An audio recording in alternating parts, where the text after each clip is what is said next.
one and all. We are back. Hello. We're back again. We haven't knocked down any statues yet, but the night is young. You never know. We might find some that offend us.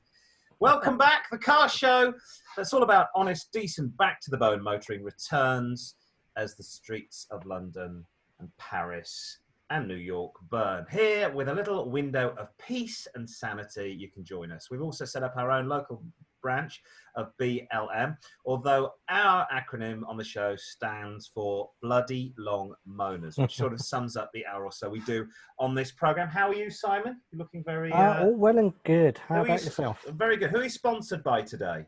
The blue shirt. I'm sponsored by, radio station, Hospital Radio. Oh, so you're sponsored by Hospital Radio Quality. Yeah. I'm sponsored by Bellevue Bar of Santa Monica, which doesn't actually exist. It's made up. And, of course, I'm sponsored by Harvey Weinstein's favourite drink, Grope. Oh, Shake the can, awake the lawsuit, I believe, is the promotional... it's the drink that grabs you. It does. From all over. And perfect for the casting couch or the beach.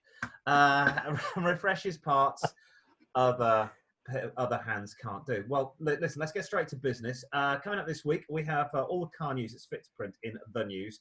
I rant and rave about the neo-fascists who police our parking. I did say police our parking on our highways. Getting a little political there, Rodney. And I'll have an absolute stormer of a vehicle in our classic car selection. It is the legendary Mercedes that if Hitler had used instead of Panzer tanks in Operation Barbarossa, he'd have conquered Russia. And of course, our classic car selection this week is the Mercedes 190E, or the W201 for the geeks out there. A legendary vehicle that was made by Mercedes when it was still a badge of quality. And talking of bywords for quality, Edmonton's own very own driver of the Sherman vehicles joins me now. It's time to say hola, bonjour, and guten Tag to Simon. Hello, Simon. Good day. Yes, thanks, Rich. I do love the 190. If you don't know which car we're talking about this car, the 190. Oh, splendid. Splendid motor. It must come, though, with a gold tissue box on the rear partial shelf, underglow neons, and a pirate registration plate, which has obviously been derived from Northern Ireland, which contains the letter A, Z, an I in it. And also, I'm going to put some gold badges on it. Oh. Yes. Which will increase the value exponentially. Either that or wear it as a chain. Oh, nice. Like the Beastie Boys. As Richard said, this was welcome to the show, dear listener. We hope that you've had a productive week. Whether you've been tearing down statues, shopping online for toilet paper and hand sanitizer, or just urinating on various different things in public. Coming up, we'll be answering all your questions and queries in the mailbag. Rich will be having his rant, as usual, about some sort of problem that affects only the top 1% of society. And we have an amazing quiz. This week, we're calling it Mad Men, because it's going to be about slogans in car adverts. Oh, right. Oh, this will be good. So sit back, relax, breathe deeply for an hour or so of car chaos. I'm Simon Sujuan, and hey, Mr. Tambourine Man, play a song for me. I am not sleepy, and there's no place I'm going to. Hey, Mr. Tambourine Man, play a song for me. And jingle, jingle, jangle morning, I'll come following you. Simon Sujuan there, the show's very own Bob Dylan. And by that, I mean he can't sing and he's nearly 80 years old. But I do want to know how a tambourine man is supposed to play a song. I've got a tambourine. Yes. It's not a song, though, is it? It's sort of a rhythm instrument. Really. It's like... Anyway, we might get to that later on in the show. I highly doubt it, but we might. And I'm Richard Green, and it was an itsy bitsy teeny weeny yellow polka dot bikini that she wore for the first time that day. An itsy bitsy teeny weeny yellow polka dot bikini. So in the water, she wanted to stay. And of course, the court did find the writer of that song guilty of sexual harassment of a fictional character. But that is the dystopian Orwellian 1984 future that we now all live in. After all, 2 + 2 = 5. This is Car-Boyz. Car-Boyz. I'm afraid it is. Time now on the show for my weekly rant, where I send the show's soapbox. It's been cleverly placed in a Hyde Park corner area of the programme. And I complain about the rights and the wrongs of society as pertains to cars, motoring, and the road. Now, this week, I'm turning my attention to parking. What an expensive or pervasive and, quite frankly, aggressive habit it's become.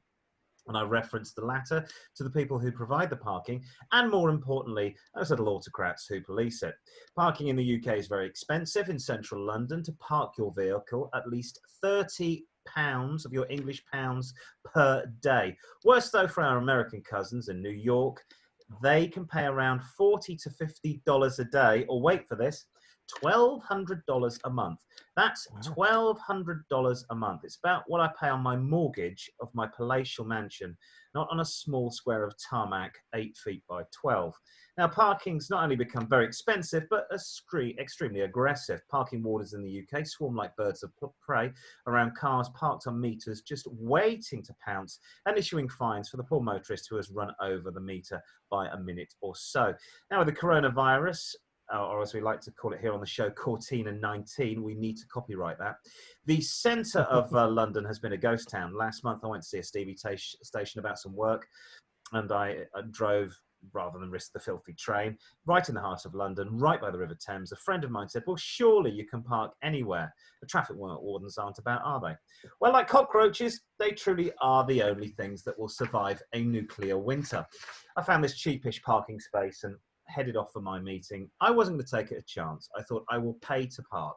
Sure enough, as I went to and from my meeting, I saw no one. The streets were silent. The fear of catching the Wu flu had driven the locals to self-isolate. The tourists were nowhere to be seen, and the only company I had in the late spring sunshine was pigeons. I felt like I was in a scene from the movie 28 Days Later, apart from the fact there were no zombies. But then they appeared in their hordes. Many men and women in green uniforms and peaked caps, an army of Jobsworths checking that vehicles had the correct parking permits or had paid the correct exorbitant fee to park. I was in the borough of Westminster. This controls most of central London, and they are proverbial sticklers for drivers obeying the law and not parking illegally. In the year 2018 to 2019, they made £80 million alone from parking charges. Now, that's the sort of budget a third world country has to run their air force. I'm reminded of how bad we had it after I received an email all the way from Malaysia. Now, I used to live in the Far East, and I still read occasionally the online local newspapers, one of which was sent to me, and I read a story about parking charges in the city of Georgetown on the tropical island of Penang. Great place. Like Singapore in the old days. The story said that parking on one of the main seafronts had been changed so that you could now pay via a parking app. How very 21st century of the Malaysians. But it also said that if you didn't have a phone with that capacity, the friendly parking men would still be able to sell you tickets from their bicycles, and you could buy a carnet of tickets from a local shop. And it reminded me of when I used to park on that seafront in a very small and old Malaysian car. I'd park up and a very small and old Malaysian man on a very small and old Malaysian bicycle would ride up to me and ask me how long I wanted to stay. I'd tell him, I'd pay, and then he'd give me a ticket for the car saying, if you need more time, come see me. Very few parking fines were ever issued, and I don't remember paying more than a couple of quid to stay all day. But it was more than that. It was a pleasant experience. I got to interact with a parking official. It wasn't us and them. He wasn't trying to rack up as many fines as possible. He was generally trying to help out this dumb white man who wanted to park his car. I remember waving to him as I left, and he smiled and waved back. Oh, how I miss the civility of parking a car. Any thoughts, Simon? It's you're right in saying it is very expensive. I was on a house buying website recently on one of their apps, and for sale was a parking space. Oh, okay, right, okay. Which is probably cheaper if you buy yourself a parking space somewhere in town, which you can just rock up in. But we do have some apps. I use an app to park at the train station when it works. But yeah, I think Malaysia is probably more civilized than here in London. Yeah, Malaysia is definitely more civilized. And I would have thought it was going to be more civilized out in where I'm originally from, the Cotswolds. And my mother phoned me the other day, and she'd gone off to meet some friends. Obviously 2 meters apart, or not apart, wearing masks, not wearing masks.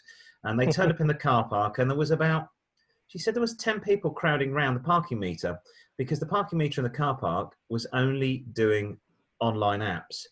And she doesn't have the app on her phone, and neither did the people that she's with only have old school phones, burner phones.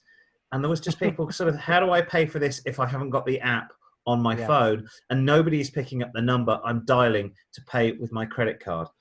So yes, you've made it even harder for people to literally not break the law.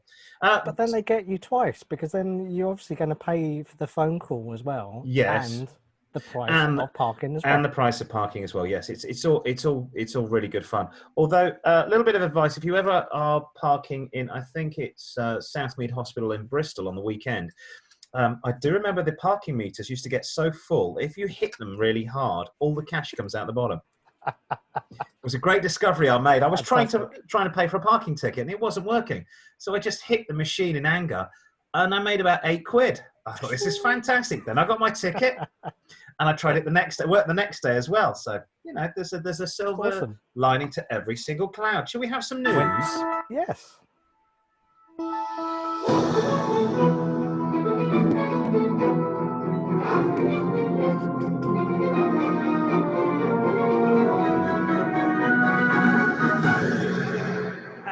First off, this week in Smoke and Mirrors news by Fiat, Fiat has become the first car manufacturer in Britain to launch a pay-as-you-go finance deal. It says it will cost motorists £99 per month and then 19p for every mile driven, only for those that take out a 4-year personal contract hire agreement on the latest 500 city car.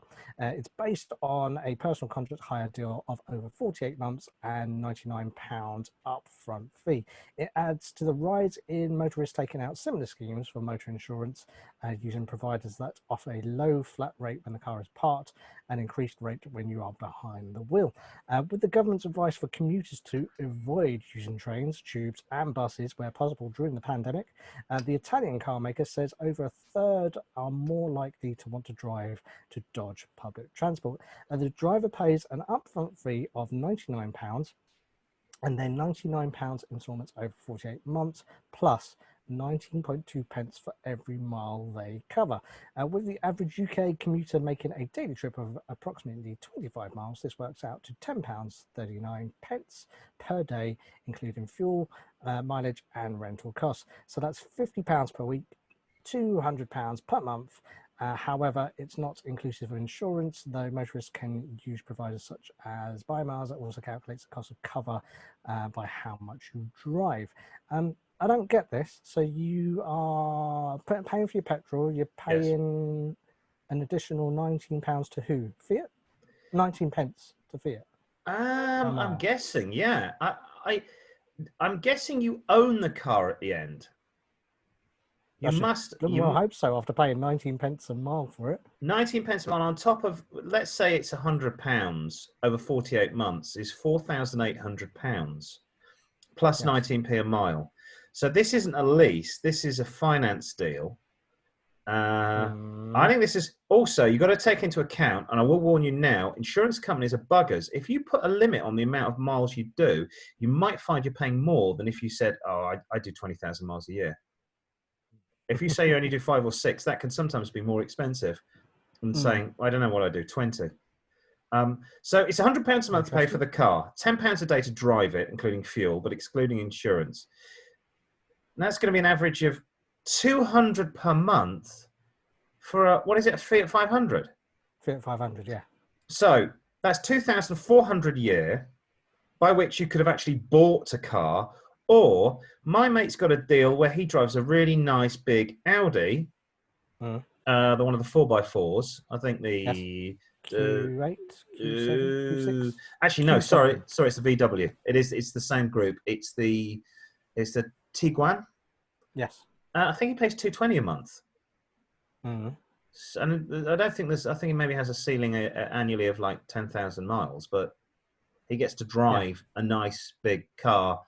I don't see how this is any different. This is no different from me having a piggy bank and putting it into the piggy bank, and after 2 years, 3 years, well, what I was going to say, 48 months, taking that out and going and buying a Fiat Panda. It's just finance. They've just moved the. It's also, this is why I think we've entitled this Smoke and Mirrors, because it's just, you're making it appeal. Oh, this is great, £25 a week, but and it's classed as a sale on their figures. Yes. Yeah. Technically, they have sold. So I don't think it's that. If you are listening, you don't own a car and you're thinking of finance and you've got a couple of thousand in the bank, just go and buy a car for a couple of £1,000 and it'll be fine. Moving on, and in bad news for the British car industry, Bentley announced 1,000 job cuts in a bid to save 10 million a year due to COVID crisis. 3 weeks after 1,700 workers returned to the luxury car maker in Crewe. So that's over half the staff going. If we've only got 1,700 workers. Voluntary redundancies are to be offered to about a quarter of Bentley's staff. A formal statement is expected from the firm later on Friday. That was according to the BBC. That just comes out weeks after manufacturer, which was founded in 1919 and is now owned by Volkswagen, resumed production at the headquarters in Crewe. 1,700 workers returned to the site, with Bentley predicting the time the remainder of its workforce would return by the middle of June. Now, it's reported these cuts also follow Aston Martin revealing on Thursday plan to slash up to 500 jobs as part of a major restructure. The troubled company said it will shortly launch consultations on job losses, which have been driven by lower than expected planned production volumes and improved productivity. Aston Martin said the restructuring is going to cost around 12 million. Another blow, Nissan has warned, although we had good news last week, with Nissan saying it's going to keep the Sunderland plant, saying that the future of it is still questionable depending on the success of Brexit negotiations and if they fail to secure a deal with the EU. So they've closed down Barcelona. Nissan are closing down Indonesia. Sunderland could go. Great. And meanwhile, more bad news. Car dealership Lookers has announced it will axe about 1,500 jobs and shut 12 showrooms. Really goes to show that the car industry is running on a knife edge. Margins are super slim. I'm wondering how many are going to actually need a government bailout. Although I will say this, I'm also wondering whether this will be used as an excuse to increase profit margins and get rid of staff. That's all I'm seeing from the markets, because the stock markets seem to be responding quite favourably to what's going on at the moment. And of course, this is Nissan, who wanted, I think it was before the Brexit vote happened, wanted some kind of deal, did some kind of under the table thing with Theresa May, I think it was, who wanted assurances that they would be able to operate once Brexit happened. Here's a really simple way to do it. How many cash cars do you sell in the UK? I don't know. Say to this, so how many kumquats do you sell in the UK? Would you like to continue to sell your brand in the UK and Peugeot in the UK? And if they say yes, we would, you need to keep the factory open here. If you don't, you can bugger off. It's really easy. It's really, really simple. If we, on which I presume we take in more product from Japan than we export to Japan, what do we export to Japan? We don't make anything anymore. What, tweed and some shortbread biscuits? You know, little blooming cuddly bears dressed up as beef eaters you see at the airport. They're probably manufactured in China anyway. Scotch. Scotch, we sell a lot of Scotch to Japan, except the Japanese own most of the distilleries in Scotland. And apparently, you can get Japanese whiskey as well. Apparently. Oh, it's a Suntory time. Very good. Moving on, we're throwing the baby out with the bathwater news. The UK government is in talks about a new car scrappage scheme to cut the price of new petrol and diesel vehicles. Hang on, I'll come back to that. New petrol and diesel vehicles by £2,500 to kickstart the economy and encourage more than 500,000 new cars to be bought. The Society of Motor Manufacturers and Traders, the SMMT, has been in talks with the government over a possible £1.5 billion scrappage scheme to kickstart the new car market. The trade body says that the market stimulus package would need to encourage the purchase of diesel petrol cars on an equal footing with cleaner vehicles, despite the government's push to drivers to switch to electric cars. That's what I was going to say. In his letter to Chancellor Rishi Sunak, the SMMT boss Mike Hawes said that the subsidy of £2,500 off the price of a car when motorists scrap their older vehicles, a £500 increase on the scheme introduced in 2009 to help boost the sector, could see a further 600,000 new motors enter the road. The coronavirus pandemic forced dealers to shut for 10 weeks during the lockdown, with just 4,321 registrations, which was the lowest monthly figure on record since 1946. I don't understand this in that they are pushing people to get diesels or petrol, even though they keep saying you should go electric. Yes. because they're just worried about short term. That diesel and petrol, which will be good till 2035, when apparently there'll be no more diesel or petrol cars manufactured and or sold in the UK. Do you remember when they did this in 2009? Yes. The financial crisis, 2008, 2009, the government scheme saw some absolutely gorgeous cars get scrapped. I think the car magazine, the British car magazine, Practical Classics, had a whole feature. And it was just beautiful 1989 Mercedes 190 four-door, 50,000 miles on the clock, no rust, one owner, the original log books. But it was worth a couple of grand, and it got scrapped. And they were like, it was about £2,000, wasn't it? Yeah. So anything about £2,000 got scrapped. But you saw some absolutely gorgeous cars just go and get scrapped. If you're going to buy a new car, you've got to get £2,000 off it. Look, if you're clever enough, you can get £2,000 off a new car. Which, of course, the dealers are going to be more expensive anyway. Yeah. So it's a bit, it's real. Smoke and mirrors again. Smoke and mirrors, totally. It's robbing Peter to pay Paul. And finally, in Volvo, they're boxy, but they're safe news. All new Volvos will now come with 112-mile-an-hour speed limiters and a care key. I have a picture of the care key. It looks just like a sort of ordinary car key. This will allow you to set how fast others can drive your car, restricting them to as little as 31 miles an hour, which would be fast in most area parts of London. At the beginning of 2020, the Swedish car company, why are we calling them Swedish? The Chinese car company became the first manufacturer to introduce a limited top speed for all models it sells. It's going to be set at 112 across the full range. Of course, we know BMW, I think, set it at, 150, something like that. Yeah. Today, it's confirmed that it's fast-tracked an additional speed-limiting device by 6 months, which is a spare key that allows the owners to further restrict, there it is, horrible thing, how fast others can drive their car when they're not in them. This is aimed at teenagers who are often named drivers on their parents' cars. In addition to the speed limiters, the care key device is an additional tool for owners to help cut the number of accidents caused by people driving too fast. Now, all cars. Now, this is the shocking news. All new cars in Europe sold from 2022, which is 18 months away, will legally be required to have speed limiters installed, known as intelligent speed assistance systems. Not saying anything. Well, there's me never going to buy a new car again. I do not speed, but one day I may go on the Autobahn. Isn't this also very sort of 1984 constant monitoring of your behaviour, how you drive? And isn't there an old adage about speed doesn't kill, it's the driver? Again, this is something. The news has just been confusing this week. I have used. Go on, sorry. Go. I was going to say 112 miles an hour, and you can limit it to 31 miles an hour. So what if they've got to go onto a dual carriageway to get to wherever they need to go? And they don't realise until they get onto the dual carriageway. Yes. Which is going to be not safe, but dangerous at 31 miles an hour. I've also used speed to get out of dangerous situations. Yeah. I've suddenly seen, whoa, and I've had to speed round things.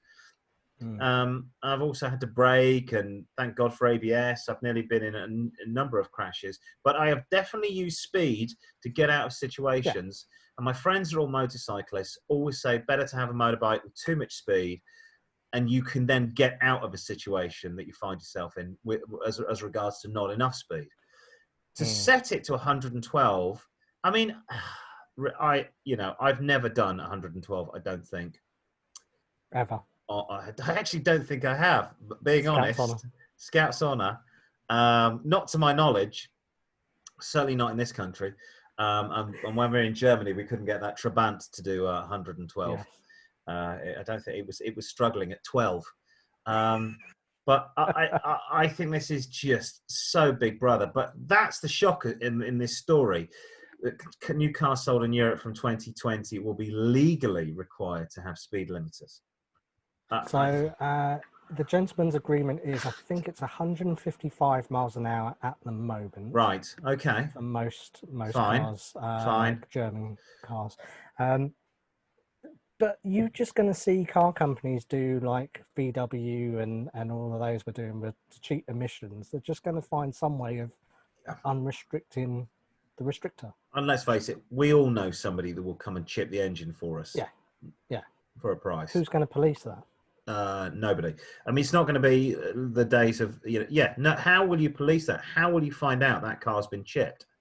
Is anybody ever, even if you're involved in a crash, how are you going to find? Nobody's going to go into that engine mapping on the computer and go, oh, well, this has been chipped. I doubt that will happen.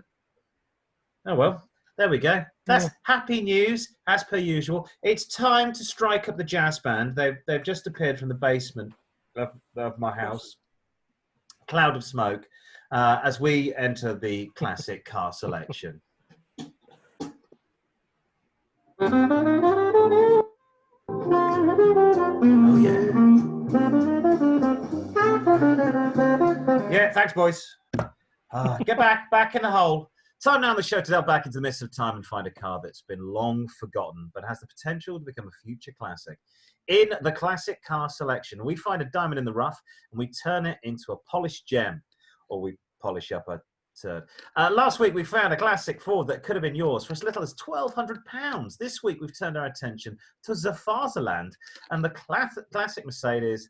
Became Spanish then, the classic Mercedes that came to be an icon of the 1980s, namely the 190E, or for you Mercedes geeks, there she is, the W201. During the late 1970s, Mercedes-Benz decided to add a third model to its lineup range, and in certain financial times, the Stuttgart company felt the need to create a new entry-level model that would sit below the extremely popular W123 range, knowing that if the world economic situation became worse, they would have a product ready. They wanted to take on Munich's favorite BMW 3 Series, and they did that with the 190E. The Merc proved to be a huge hit, with almost 2 million examples built on production run that spanned more than a decade. The 190 is beginning to find favour in classic circles, thanks to a wide range of engines, solid build quality, which they don't have anymore, and reliable day-to-day running. It is quiet, comfortable, and competent. It's modern enough feel to be familiar with 5-speed gearboxes fitted to the latter cars, along with an E badge. Having said that, sadly, no longer a reputation for build quality in Mercs, as I just mentioned. They have plenty of tails, these cars, reaching 500,000 miles if you look after them. They will look after you. What's it like to drive? As you expect, it's a solid cruiser, more than capable of covering considerable motorway miles in comfort.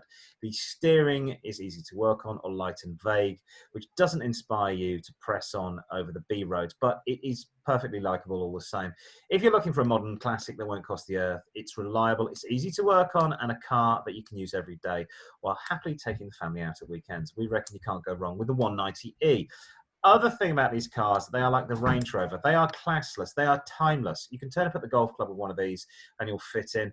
You can also turn up to a fight in your local working men's pub car park, and it will also fit in. So what you look for? Well, clocking on these cars is rife. So you want full service history. You want receipts. You want old MOTs. That'll tell you if the car's been properly serviced. High mileage ones make sure service records show 5,000 mile oil changes. There's also the obvious signs of damage. Look out for rust around the wheel arches. A lot of these have got sort of silver trims around the wheel arches, which are the perfect place to hide the rust.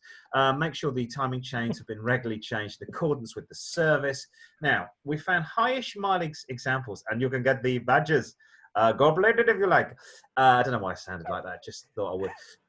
We found highest mileage examples of this car for as little as £1,200, but splurge up to £4,000, and you get a 1993 model with full service history, low mileage, excellent bodywork. In fact, I'd be confident in saying that this is the perfect daily driver that can also be a great weekend runabout. So say, ja, das ist gut, mein Herr, to the Mercedes 190E. Have you driven one of like these? The 190. I haven't. There was in the last, because I was going to choose this to do as the classic car a couple of weeks ago, because someone has one down the road, which is, I think it's a burgundy coloured one, and they'd still look pretty good. Of course, there was the hot version, which was the 190 Evolution. Was that the Brabant? No, it was 2.5 litre, and it was tuned by Cosworth. That is lovely. So they did a hot version of it. Hang on, hasn't that got the weird you don't. The reverse is in the wrong place on that car. Possibly. I think the reverse is not where you think it is. I think reverse is where first is. But they do. They Mercedes now. They actually these are quite well proportioned as well, and they I are think that's a quite good-looking tight. car. If it was me, I've driven an auto version of this, and it wasn't the fastest car. I don't know, 0 to 60 in 11 seconds, something like that. But boy, it was solid. Everything Yeah. worked in it. No rattles, no creaks. I drove it in the summer, and I think the owner hadn't put enough water in the radiator, so the gauge was going up and up and up, a temperature gauge. And I was like, "What's wrong with this?" It was I think a 92, and I stopped off in the garage and went, "I'm just going to check the radiator," and the radiator was bone dry. And what I was doing, the car started to heat up as I started to get it stuck in traffic because there was no air cooling the engine. It was genius. It was the first air-cooled 190E. I think they're a great-looking car. It is. You see these about a lot in East London. South Asian community absolutely love them. They do them up. But it's a solid car. And I think they're classless, like the Range Rover. Because, of course, it's designed by the guy that designed the W123 as well. Right. So that's probably why it's quite solid. It just looks like, well, who owns this car? You could turn up at my dad's posh golf club, and I think you would fit in. You would fit in. Likewise, you could take that out on a Friday night, park it in a dodgy part of East London. They're not worth much. I say £4,000 will get you a super duper one. You could get an all right model for sort of much less. Yeah, a couple of grand. So I think it's a nice little classic. That's our recommendation this week. Should we have some Lost Highways? Yes, bring the boys back in. Up you come. Country and Western this time. Yes, thank you. Here they go. Oh.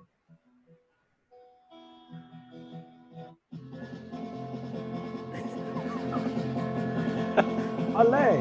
Hey! Oh, there's a whip in there as well. They've been in coronavirus lockdown in my basement for 3 months now. All right, thanks, boys. Thank you. Having too much grope and smoking cigarettes. Hey, grope is the drink. Now, Lost Highways, this is our feature where listeners email us in and give us their favourite roads and the reasons why they love them. It could be a quiet coastal road that leads down to the sea. Alternatively, it could be a straight two-lane blacktop that leads to infinity and invites you to gun the pedal to the metal. Whatever your poison is, let us know your perfect driving road here on Car-Boyz. Those are all the details. Car-Boyz, you can email us at car-boys with a Z at outlook.com. Facebook car-boys at Car-Boyz with 4 Zs, always 4 Zs.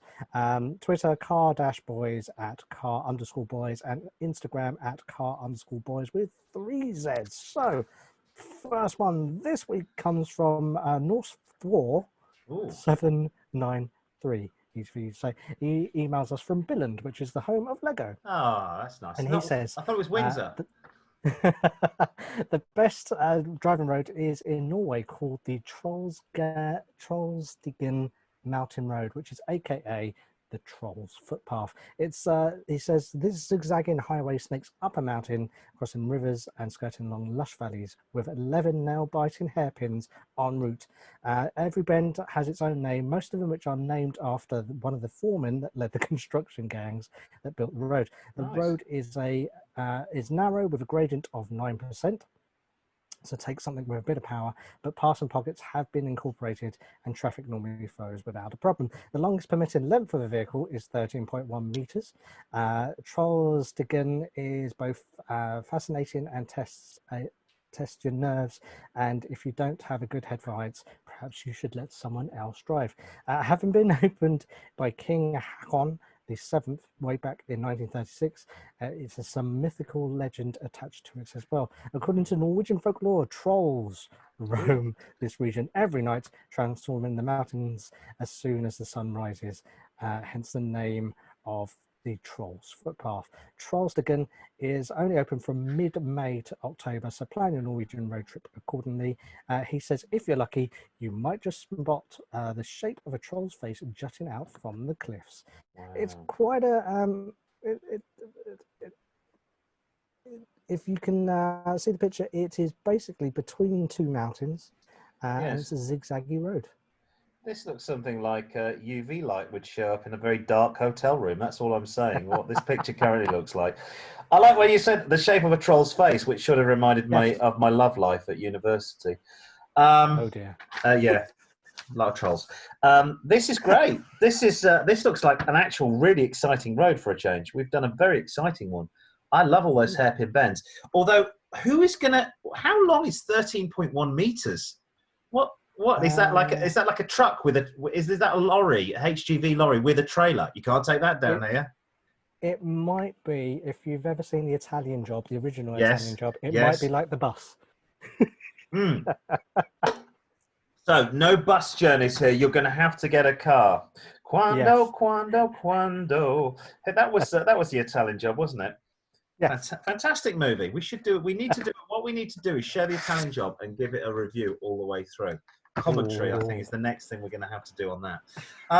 We move from the icy north to the hot south with Stan with a van in Durban, South Africa, who says one of the most challenging roads he's experienced is in neighbouring Madagascar. Which is an island, if you don't know. I'll explain this for the American audience. Madagascar is an island off Africa. He says great driving roads. On the one of the shortest is called the Avenue of the Baobabs. There you go. We've got a little picture here. The Avenue of the Baobabs. The island of Madagascar is a world on its own. 5% of the world's animals and plant species can be found here. Undoubtedly one of the most recognizable trips of the dirt track road between Monrondavia and Belnoni. Thank you for this, Simon. Tishribinhina in the Menabi region of western Madagascar. The Avenue of the Baobabs is in a section of the RN8 desert road that's lined with colossal century-old trees. Some of the most magnificent trees are at least 1,000 years old, with trunks that are more than 150 feet in circumference. Driving along this remarkable route is an absolute must, especially at sunrise and sunset, when the colours of the trees become even more intense. While the actual avenue is only 850 feet long, you could literally spend hours gazing up at the wonderful giant trees and marvelling at their grandeur.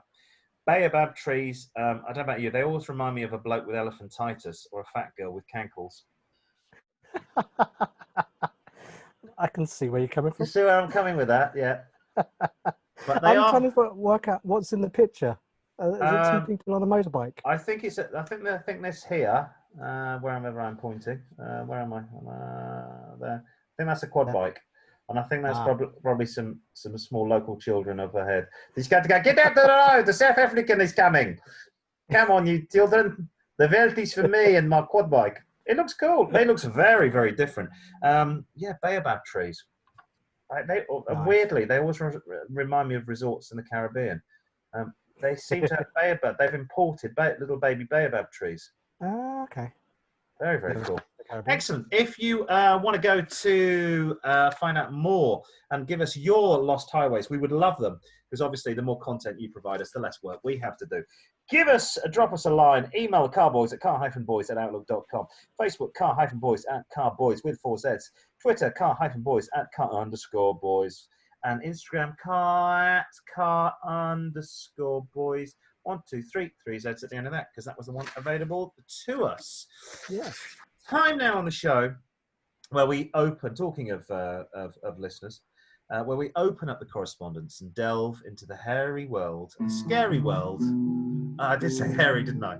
Of the mailbag. It is hairy too. This week, it's fit to burst. The band are doing so well this week. This is quite medieval. We've done country and western. Oh, that's good. That's good. Yeah. Thank you. Well done, boys.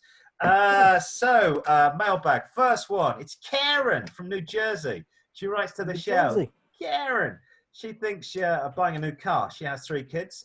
She's been living with a 2005 Chrysler Town and Country, which I haven't Oh, got a dear. picture of, but I think in the UK it was the Voyager. Yes. Nice car, the big slidey doors. Her kids are Mm. nearly grown up. She wants something a little more sporty. What should she go for? She's got $4,000 to spend. Excuse me. She wants something a bit more sporty. So basically, I reckon we might have a midlife crisis going on. But this show is nothing if not sensible. Do not do what I did with my midlife crisis and buy a M3 with cream leather seats just as the baby appears. That was not a good idea. So I had a quick look at the States. This one, Honda Accord, but you lucky Americans, you get the 2-door Accord, not the 4-door. Okay. 56,000 on the clock, full service history, 2 owners, all the keys, $4,000. That's a 2010 model. That has got a 2.4 litre engine. It's got a 0 to 60, I think, in about 8.5. Very reliable car, very cool car. Better than your Chrysler Town and Country. Alternatively, did I find something else? Yeah. This one I did. Yes. Chrysler Crossfire. So we're going more American now, but with a European flavour. 2007. Here you go, Kieran. Chrysler Crossfire. 45k on the clock. It's nothing. A shade under 4,000. This one. But the good thing about this this is effectively an old Mercedes under here. It's the SLK. Yeah, it's the SLK, but with different bodywork. It's a 2007. It's 13 years old, but I would reckon with 45 on the clock, an old person's owned this. A shade under $4,000. That's a heck of a lot of car for $4,000. Although Jeremy Clarkson does say this looks like a dog trying to get rid of worms by rubbing its bum on the carpet. Or it does sort of look like a dog taking a dump. I don't know. I think either of those cars, these are quite good. These are quite funky. She's going to, I think if she goes out with the girls in New Jersey with the hair, I'd go for that. That's cool. Why not? And I think mechanically it's also American underneath, isn't it? Although it's built in a European car. Okay. I think it's still American underneath, so parts and all that. Parts are going to be cheap. Good and easily sourced. Cool. Meanwhile, Alison in Carlisle says, hi, Car-Boyz. Hope you're both good. Down in the filthy smoke. Yes, we're fine. She's a country girl and loves a 4x4. Nice. She owns a 1990 2.7 G-Wagon 4-door. Can we reference that 4x4 is nothing sexual for the Americans listening? That means 4-wheel drive. Okay. I just thought it might. She loves a bit of 4x4. 4x4 action, she likes. Yes. Loves the car, but here's a loud banging. It gets worse when she goes over speed bumps, when she goes off-road. What is the answer? So it sounds like suspension, I'm guessing. Faulty suspension springs. They can occasionally snap, which is not horrifically expensive on these. A couple of £100 per corner, I think. If you're seeing more, I mean, it's not. Basically, Alison, if it sounds like every time you go over a speed bump, somebody's whacking 2 pans together, that is a broken suspension spring. Yeah, because they'll go clang, clang, clang, clang, clang. I've had it on 2 cars, and my old mechanic, who replaced both of them, said to me, I'd see one of these every year 20 years ago, and he said, now I see one a week. And I said, well, what? He couldn't work out whether it was, there's the Mercedes that Alison drives, whether it was bad metal from China or he seemed to think speed bumps. So bumps, potholes. Yeah.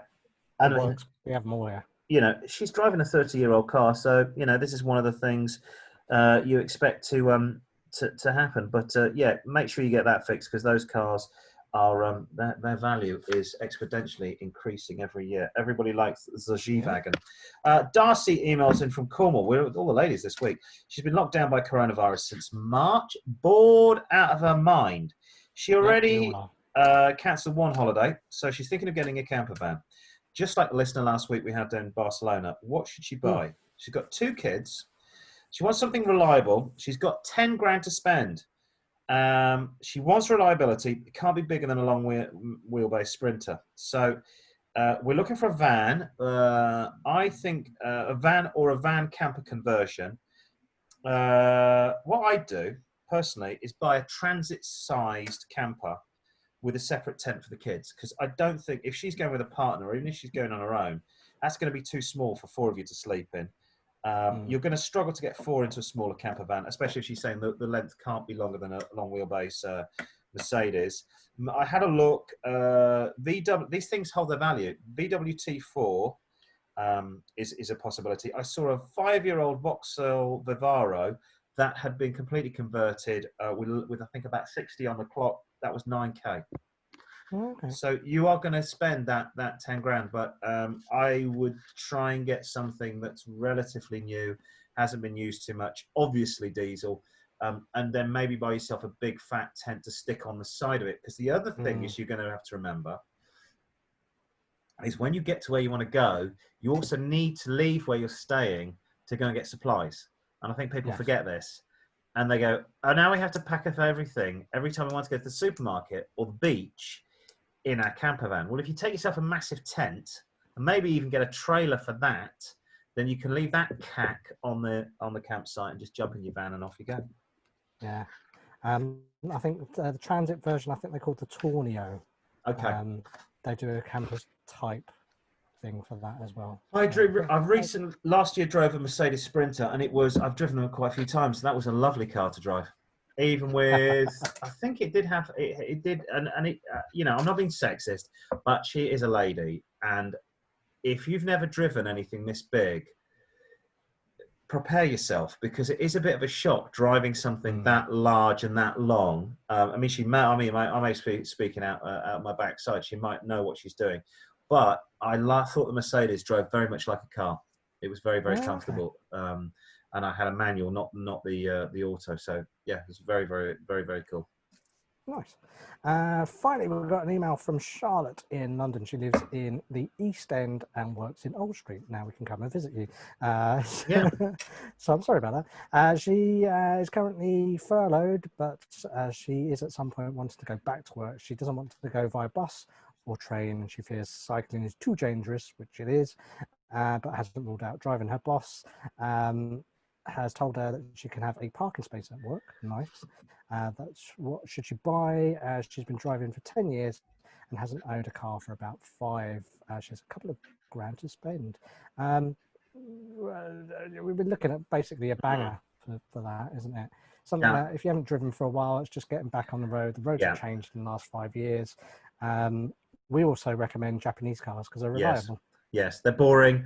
They're boring but reliable. Toyota Aygo, Toyota Corolla, Honda Civic, Honda Jazz.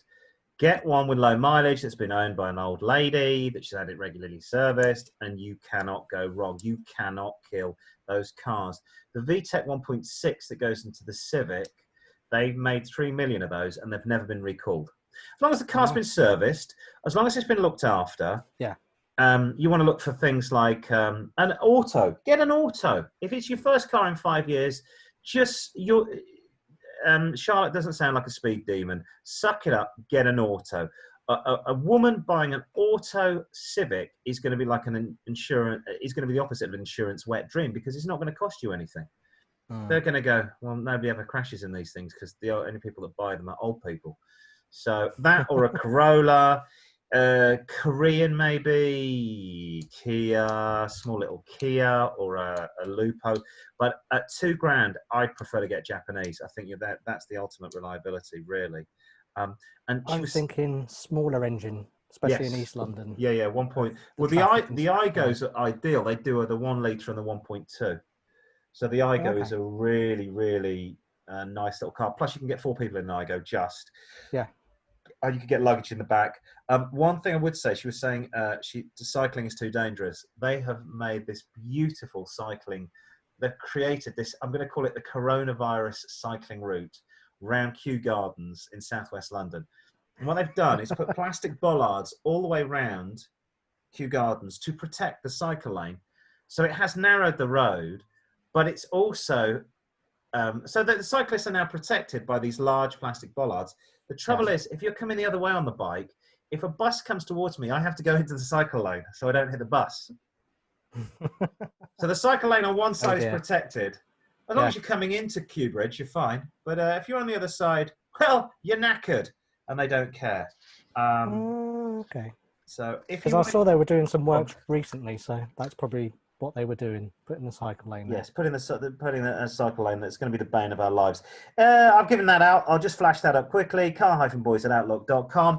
If you want to get in touch with us and give us your questions. It was very, very female-led today, and we're very 21st century. Good. We're down with the girls. Should we have some music for the game show?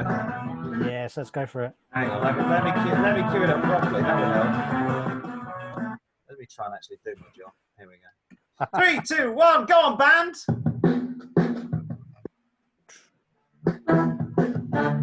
Oh yeah.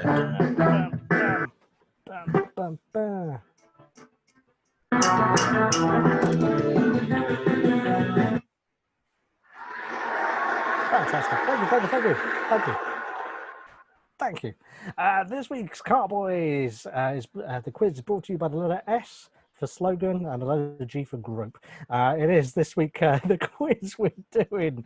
Many a car maker and their marketing bods have come up with slogans that they can use to describe their company. For example, in 1992, Queen guitarist Brian May and My Hero sung "Everything We Do Is Driven by You," which of course advertised what brand of car? Ford, I believe. Was it the Ford Probe? No, it was the whole Ford company. Oh, it was the whole to Ford my mind, range. one of the best TV adverts of all time. Yes. All our contestant Richard from Southwest London has to do is to tell us the slogans, but to beat him with a chance of winning a socially distanced trip of a lifetime to Kingston. That's Kingston upon Thames, not Kingston, Jamaica. No, she went of her own free will. Do I have to go on the bus to Kingston? Yes, but we'll provide you with gloves if you Excellent. win. Excellent. Thank and you a for mask as well. Oh, that's good. Are you ready, Rich? I am. All you have to do is tell us the company of what it is advertising. So we'll start off with an easy one this week. To start off with, it's Vorsprung durch Technik. Ooh. What company was that advertising? Das ist ein English architect. Vorsprung durch Technik. Dear. I'm going to go for Audi. It is Audi. Good. For a bonus point, can you tell us what it means? Vorsprung. I should. Can I say it again? In the advert. Das ist ein Audi. Vorsprung durch Technik. Technically, very good. Yes, something like that. Our voices are sprung very goodly. It means progress through technology. Hang on a second. Progress, a bit like. Hang on, Arbig Mind Fly, where a piece work will set you free. Yes. Did nobody see the connection here? Were the Nazis still around in the 1980s? Arbig Mind Fly. That's the thing that was. Progress through technology. Yeah, yes, was not written on any gates anywhere. No, exactly. It wasn't. That was definitely not in Mein Kampf. Absolutely. So number 2, well done. That was Audi. Number 2, one from the UK in the 80s. Have you driven a what lately? Wasn't this Skoda? Haven't you driven a Lada? No, more homegrown from America, but then came to England. Ford. It is Ford. It is Ford. Have you driven a Ford lately? Really? I do not remember that. I do not remember that campaign. Early 80s. That's early 80s. Even I remember that one. Really? There you go. So unfortunately, I thought you would have got that one. Sorry, mate. Yeah, never mind. Oh, well. So we're moving to the Far East now. What is this slogan was used to advertise? The car in front is a what? From the early 90s in the UK. The car in front is a what? Japanese brand. Yeah, I'm thinking now. I don't think it's Lexus. I think it's a small, cheaper brand than Lexus. Toyota. It is Toyota. And it did bring out one of the best phrases that I've ever heard Murray Walker ever say. Go on. In the British Touring Car Championship, the driver Will Hoy drove a Toyota Carina, which ended up on its roof, which he then said, the car upside down is a Toyota. Hey! Murray Walker. And now this one's slightly harder, still from Japan, mid-80s. Linked to one of the news stories we were talking about. The slogan was, now with added sun. Now with added Now, sun. think of this logically. Japanese sun was a Sun. reference to the place where they made.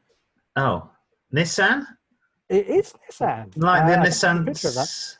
Was it a Nissan? Sunderland. It was built in Sunderland. Ah, Now we've added that is. sun. Huawei. All I was thinking of was the Nissan Sunny.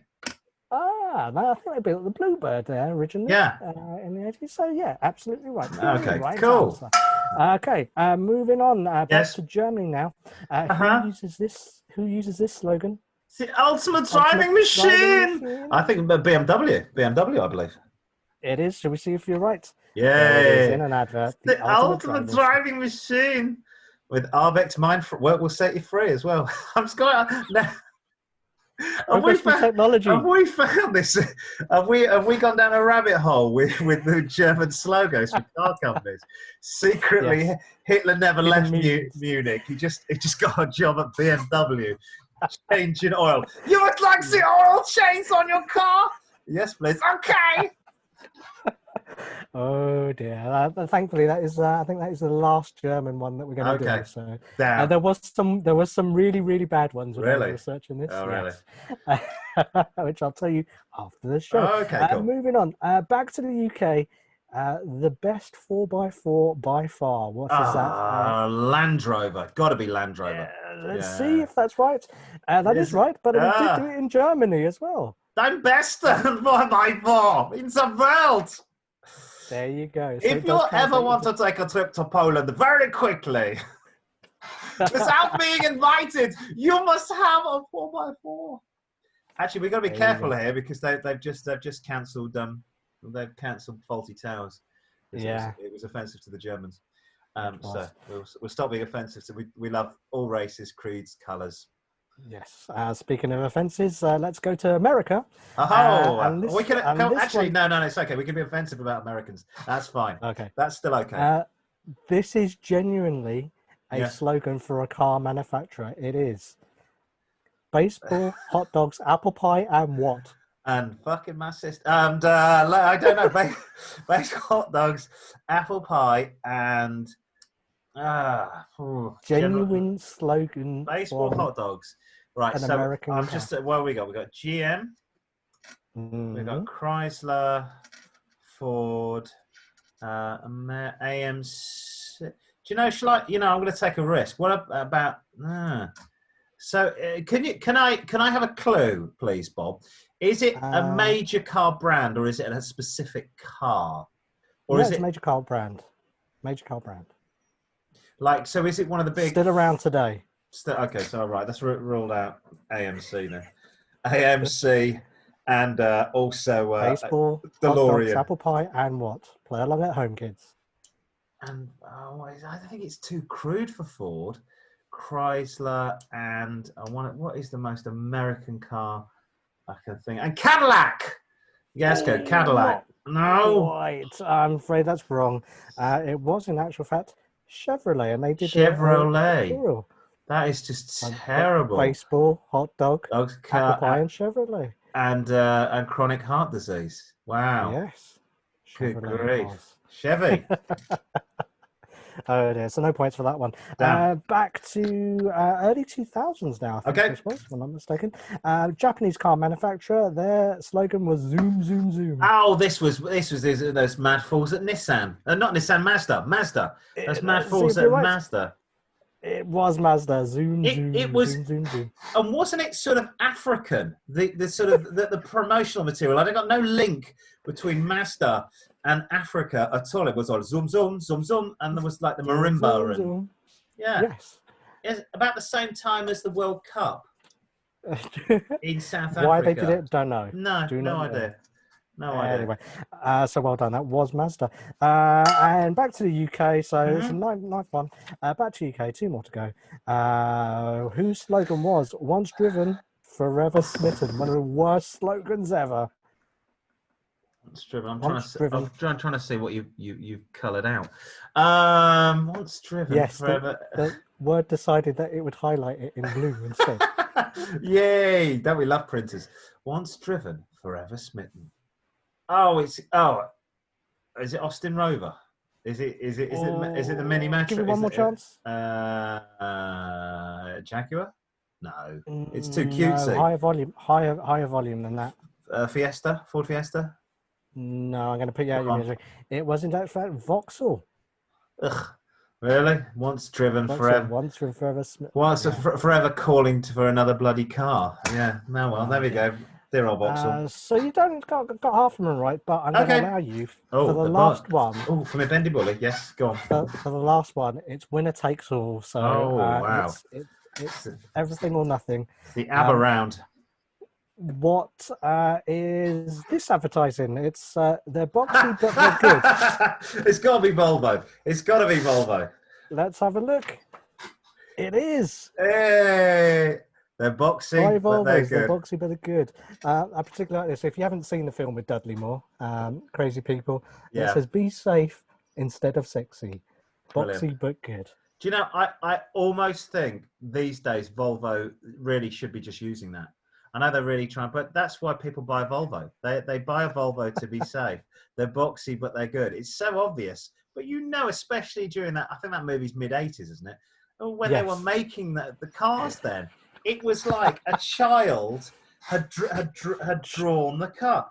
It was hang on, on an Etch-a-Sketch. Yeah, basically every single Volvo looked like that. Yes, that was it. That was the car. If they say, "Oh, you've done are you a car designer? Would you like to come to Gothenburg and work for us?" Boxy but good. Good, fantastic. Pretty much the same. There you car. go. So you win the trip to Kingston upon Thames on the bus with my Yes. plastic bag over my head and some gloves and the mask and the self-isolating. So so that's about it from the show. Thank you very much for tuning in. We'll be back next week when hopefully we will or will not or won't be allowed to go outside or get in a bus or go to work. We'll just have another week of staying indoors, watching Netflix, doing some chilling. Anything apparently, that's what the kids say. That's Netflix what the kids say. Are you doing anything this week? Anything happening to you? I'm thinking of wanting to do some Netflix and chill now. Oh, okay. On your own. Up for offers. They've got the email address. We'll accept pictures. We're very 21st century. Send us in your pictures.